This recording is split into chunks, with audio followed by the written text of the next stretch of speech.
Hi everyone, welcome to Gailis Code Bank Exam Tamil. இந்த வீடியோவில் 2 important information பார்க்க போகிறோம். கண்டிப்பாக அது உங்களுக்கு யூஸ்ஃபுல்லாக இருக்கும். இந்த இயரில் ஆர்ஆர்பி பிஓவோட வேகன்சிஸ் எவ்வளோ வரப்போகுது அப்படின்னு சொல்லிட்டு நம்ம எக்ஸ்பெக்டட், அதாவது வந்து பார்த்தீங்கன்னா நமக்கு லாஸ்ட் இயர் நானும் இமானுவல் சார் 2 பேருமே சேர்ந்து ஒரு வீடியோ மேக் பண்ணியிருந்திருப்போம். டிவி முடிஞ்சதுக்கப்புறம் நெக்ஸ்ட் இயர் எவ்வளோ வேகன்சி வரப்போகுதுன்னு சொல்லி ட்ரிபிள் டிஜிட்னு சொல்லியிருந்தோம். சேம் அதே மாதிரி வந்து பார்த்தீங்கன்னா 200 வேகன்சிஸ் இருந்தது. ஃபைனல் வேகன்சியும் 200 வந்தது. ஆனால் இப்போ ஒரு 170 தான் எடுத்திருக்காங்க. ஸோ இது ரிலேட்டடாக டிஸ்கஸ் பண்ணிட்டு இன்றைக்கும் நான் எவ்வளோன்னு சொல்ல போகிறேன். ப்ளஸ் ரிசர்வ் லிஸ்ட்டுக்கு 2025 ரிசர்வ் லிஸ்ட்டில் இருக்கீங்க இல்லையா பிஓ, அதெல்லாம் யாரெல்லாம் போகிறதுக்கான வாய்ப்பு இருக்குது அப்படின்னு சொல்லி இந்த வீடியோவில் டிஸ்கஸ் பண்ணிடலாம். ப்ளஸ் இன்னொரு விஷயம் என்ன அப்படின்னா, லாஸ்ட் டே ஆர்பிஐ அசிஸ்டண்ட்டோட 15 days ஸ்ட்ராட்டஜி மாதிரி ஒரு வீடியோ கொடுத்துருப்போம். எப்படி ப்ரிப்பேர் பண்ணணும், எப்படி படிக்கணும்னு சொல்லிட்டு, ஸோ எப்படி டெஸ்ட்லாம் எடுக்கணும்னு சொல்லிட்டு கண்டிப்பாக அந்த வீடியோ யாராவது பார்க்காந்தீங்கன்னா கண்டிப்பாக போய் அந்த வீடியோவை பாருங்கள். உங்களுக்கு கண்டிப்பாக யூஸ்ஃபுல்லாக இருக்கும். ஆர்பிஐ அசிஸ்டன்ட் எழுத போகிறவங்களுக்கு ஓகேவா. மற்றவங்க உங்களோட ஒர்க்கில் கான்சன்ட்ரேட் பண்ணி போயிட்டுருங்க. ஆர்ஆர்பி பிஓ ரிலேட்டடான விஷயம் மட்டும் நீங்கள் எடுத்துக்கோங்க ஓகேவா. அதுக்கு முன்னாடி இன்னொரு விஷயம் என்ன அப்படின்னா, கோட்டில் 3.2 சீரியஸ் ரிப்பீட்டர் அண்ட் பிகினர் ரெண்டுமே போயிட்டு இருக்கு. ரிப்பீட்டர் வந்து பார்த்தீங்கன்னா இப்போ தான் ஃபியூ டேஸ் பிஃபோர் தான் கிளாஸ் ஸ்டார்ட் பண்ணோம். பெரிய பேரியராக இருக்காது உங்களுக்கு. அந்த 2-3 days லைவ் கிளாஸஸை பார்க்கறதுக்கு வேணுன்றவங்க யாராவது பர்ச்சேஸ் பண்ணாமல் இருந்தீங்க, ஸ்டில் யோசிச்சுட்டு தான் இருக்கீங்க அப்படின்னா யோசிக்காமல் பர்ச்சேஸ் பண்ணி நீங்களும் படிக்க ஸ்டார்ட் பண்ணுங்கள். பிகினர் பேட்ச் ஏப்ரல் 1 ஸ்டார்ட் ஆகுது. அதையுமே நீங்கள் யூஸ் பண்ணிக்கோங்க. பிகினராக யாராவது இருந்தீங்க அப்படின்னா இந்த வீடியோ பார்க்குறீங்க அப்படின்னா, இல்லை உங்களோட பிரதர் சிஸ்டர் யாராவது இப்போ கிளியர் பண்ணவங்க பார்க்குறீங்க, உங்களோட பிரதர் சிஸ்டர் யாராவது இருக்காங்க கிளக்காக கிளியர் பண்ணவங்களா இருப்பீங்க இல்லையா, அவங்களுக்கு கண்டிப்பாக ரெக்கமெண்ட் பண்ணுங்கள்.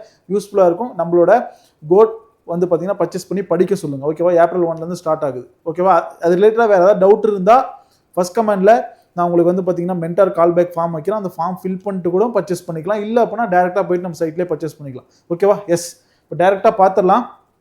ஆர்ஆர்பி பிஓ மோஸ்ட்டாக எல்லாரும் கேட்குறது என்னன்னா, இந்த ரிசர்வ் லிஸ்ட்டை பற்றி கேட்குறாங்க.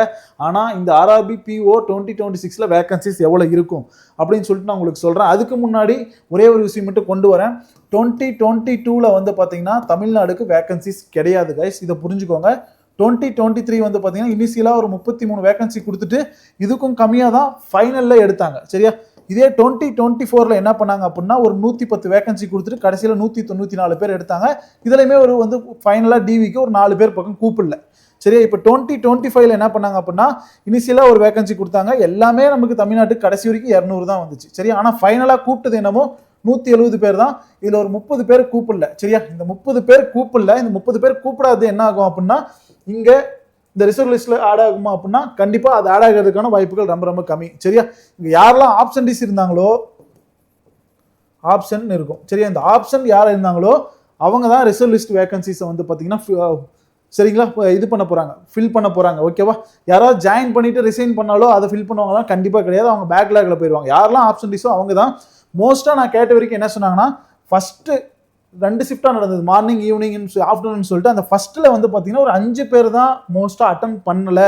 மோஸ்ட்டாக 5 பேர் தான் தெரியும், எனக்கு எக்ஸாக்டாக தெரியல அப்படின்னு சொல்லி சொன்னாங்க.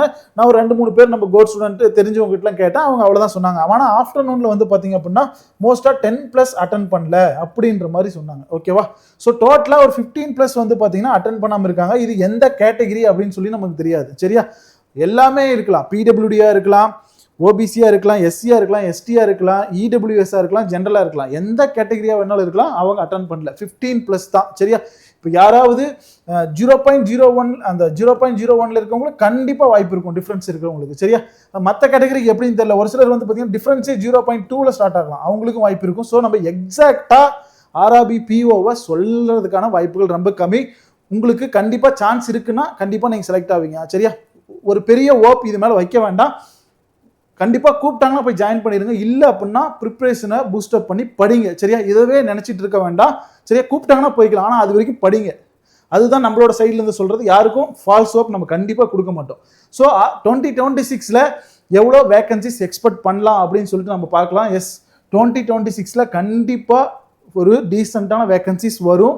இது நம்ம ப்ரீவியஸ் இயர்ஸ் எல்லாம் எல்லாமே ஒரு லாஸ்ட் வந்து பார்த்தீங்கன்னா 3-4 இயர்ஸ் அனலைஸ் பண்ணிட்டு இப்போ ரீசெண்டாக ஆர்ஆர்பி நியூ பிரான்ச்சஸ் ஓப்பன் பண்ணதிலிருந்து ப்ளஸ் வந்து பார்த்தீங்கன்னா யாருக்கெல்லாம் ப்ரொமோஷன் எவ்வளோ பேருக்கு கொடுத்துருக்காங்க, எங்கெல்லாம் போட்டிருக்காங்க அப்படின்னு சொல்லிட்டு எல்லாமே கேட்டுட்டு தான் நம்ம இதை அப்டேட் பண்ணுறோம். இந்த இயருமே 3 டிஜிட் வேகன்சிஸ் இருக்குமா சரியா. 3 டிஜிட் வேகன்சிஸ் இருக்கும் சார். நான் ஆர்ஆர்பி மேலே பெரிய ஓப்பே எனக்கு இல்லை சார். நான் ஆர்ஆர்பியில் வந்து பார்த்தீங்கன்னா அவங்க எதுக்கு இந்த கட் ஆஃப் ஃபிக்ஸ் பண்ணுறாங்கன்னே தெரியல. ஒரு ஃபார் எக்ஸாம்பிள் இப்போ வந்து கட் ஆஃப் வந்து 70 தான் அப்படின்னா, ஆனால் வந்து பார்த்தீங்கன்னா நான் வந்து ஒரு 90+ ஸ்கோர் பண்ணியிருந்தா தான் 90 ஓகேவா, ஒரு 20 மார்க் கண்டிப்பாக எபோ இருந்தால் மட்டும்தான் என்னால் கிளியரே பண்ண முடியும் அப்படின்னு சொல்லிட்டு இந்த இயர் பார்த்துருப்பீங்க மோஸ்ட்டாக. சரியா, இந்த ஜென்ரல் ஓபிசி இவங்கெல்லாம் எழுதுனவங்களாம் கண்டிப்பாக இதை பார்த்துருப்பீங்க. மற்ற எல்லா கேட்டகரிக்குமே இது கொஞ்சம் பொருந்தும். இன்னும் கொஞ்சம் மார்க் வந்து பார்த்தீங்கன்னா அதில் வந்து இன்க்ரீஸ் பண்ணிக்கலாம், டிக்ரீஸும் பண்ணிக்கலாம். ஸோ அப்படி நினைக்க வேண்டாம். ஏன் 70 கட் ஆஃப் வச்சாங்கன்னா, நீங்கள் நல்லா படித்து நல்லா ப்ரிப்பேர் பண்ணி குவான்ஸ் ரீசனிங் இங்கிலீஷ்லாம் நல்லா பண்ணி கரண்ட் அஃபேர் கம்ப்யூட்டர் நல்லா பண்ணி ஒரு 110 ஸ்கோர் பண்ண முடியாதா? இப்போ எவ்வளோ பேர் 110 ஸ்கோர் பண்ணாங்க? அவங்களோட ப்ராக்டிஸ் ரொம்ப நல்லா இருந்தது. இந்த இயர் அவங்க கண்டிப்பாக வின் பண்ணி ஆகணும், எப்படியாவது ஒரு வேலைக்கு போகணும்னு சொல்லிட்டு அவங்க கான்ஃபிடென்ட்டாக படித்தாங்க. நிறைய டெஸ்ட் எடுத்திருப்பாங்க, நிறைய அனலைஸ் பண்ணியிருப்பாங்க, ஸ்பீட் ப்ராக்டிஸ் நிறைய பண்ணி தான் இந்த ஸ்கோர் பண்ணியிருப்பாங்க. இது ஏன் நீங்களும் பண்ண முடியாதா? கண்டிப்பாக பண்ண முடியும். உங்களோட ப்ராக்டிஸ் அதிகமாக இருந்தால் நீங்களும் ஆர்ஆர்பி பிஓ ஆகலாம். ஒரு லைஃப்பை வந்து பார்த்தீங்கன்னா கண்டிப்பாக நல்லா கொண்டு போகிற மாதிரி. ஓகேவா, என்ன சொல்கிறது, ஆர்ஆர்பி பிஓ போனால் கொஞ்சம் ஒர்க் ஸ்ட்ரெஸ் இல்லாமல் இருக்கலாம், ஒர்க் லைஃப் பேலன்ஸ் நல்லா இருக்கும் அப்படின்னு சொல்லி நிறைய பேர் சொல்லிட்டு இருக்காங்க. ஓகே, அந்த ஜாப் போகிறதுக்காக ஏன் நம்ம எஃபோர்ட் போடக்கூடாதா? கண்டிப்பாக எஃபோர்ட் போடுங்க. நல்ல வேகன்சிஸ் கண்டிப்பாக இந்த இயரும் 3 டிஜிட் வரும், 100% வரும். சரியா, ஃபைனலாக நமக்கு அப்டேட் ஆகி வரும். ஸோ அதுக்காக ப்ரிப்ரேஷனை இப்போ இருந்தே ஸ்டார்ட் பண்ணுங்கள். உங்களோட ஏம் ஆர்ஆர்பியில் தான் இருக்குது அப்படின்னா அதுக்கு 100% நீங்கள் கொடுக்க ட்ரை பண்ணுங்கள். அதுக்கு நீங்கள் என்ன பண்ணணும்னா ஃபுல்லாக ஒர்க் பண்ணணும். இந்த 4 மந்த்ஸை யூட்டிலைஸ் பண்ணணும். சரியா, இந்த 4 மந்த்ஸ் அப்படிங்கிறது வந்து பார்த்தீங்கன்னா கோல்டன் ஆப்பர்ச்சுனிட்டி. உங்களுக்கு இந்த 4 மந்த்ஸை யூஸ் பண்ணிட்டீங்க அப்படின்னா கண்டிப்பாக நீங்கள் வின் பண்ணிடலாம். சரியா, அப்கமிங் எந்த எக்ஸாம்னாலும் கிளியர் பண்ணலாம். ஆர்ஆர்பி பிஓ மட்டும் கிடையாது, வேறு எந்த எக்ஸாம்னாலும் கிளியர் பண்ணலாம். ஏன் அப்படின்னா இந்த 4 மந்த்ஸை யூஸ் பண்ணுற நிறைய பேர் ப்ராப்பராக யூஸ் பண்ணுவாங்க, சக்ஸஸ் ஆகிருக்காங்க. ஓகேவா, அதுக்கப்புறம் நீங்கள் ஒரு ஃப்ளோவாக நோட்டிஃபிகேஷன் வர ஆரம்பிச்சு படிச்சுட்டே இருப்பீங்க ரெகுலராக. இந்த 4 மந்த்ஸ் ஆஃப் ஆகிட்டா மட்டும்தான் ப்ராப்ளமே. ஓகேவா, ரெகுலராக ப்ரிப்பேர் பண்ணுங்கள், கண்டிப்பாக உங்களுக்கு சக்ஸஸ் தான். ஓகேவா, அதே மாதிரி நான் ஃபஸ்ட்டு சொன்னதே தான், உங்களுக்கு நம்ம கோட்டோட சேர்ந்து படிக்கணும், ஒரு மென்டார்ஷிப் உங்களுக்கு கைடன்ஸ் வேணும், எனக்கு எந்த கைடன்ஸுமே இல்லைன்னு நினச்சிங்கன்னா யோசிக்காமல் ரிப்பீட்டராக இருந்தீங்கன்னா ரிப்பீட்டர் பேட்ச் ஜாயின் பண்ணிக்கோங்க. சப்போஸ் வேறு யாருன்னா உங்கள் ஃப்ரெண்ட்ஸ் அண்ட் ஃபேமிலியில் பக்கத்தில் யாராவது இப்போ புதுசாக முடிச்சுட்டு பேங்க் படிக்கிறாங்க, ஏதாவது கேட்குறாங்க அப்படின்னா கண்டிப்பாக நம்ம கோட்டை ரெஃபர் பண்ணுங்கள் பிகினர் பேட்சுக்காக. பிகினர் பேட்சும் 3.2 கம்மிங் ஏப்ரல் 1 ஸ்டார்ட் ஆகுது. ஓகேவா, அதுக்கான ஃபார்ம் நான் சொன்னாலே ஃபஸ்ட் கமெண்ட்டில் கண்டிப்பாக வைக்கிறேன், பார்த்துக்கோங்க. வேறு ஏதாவது அப்டேட் வேணும்னாலும் மறக்காமல் கமெண்ட்டில் சொல்லுங்கள். நெக்ஸ்ட் அப்டேட்டில் பார்க்குறேன். பாய்.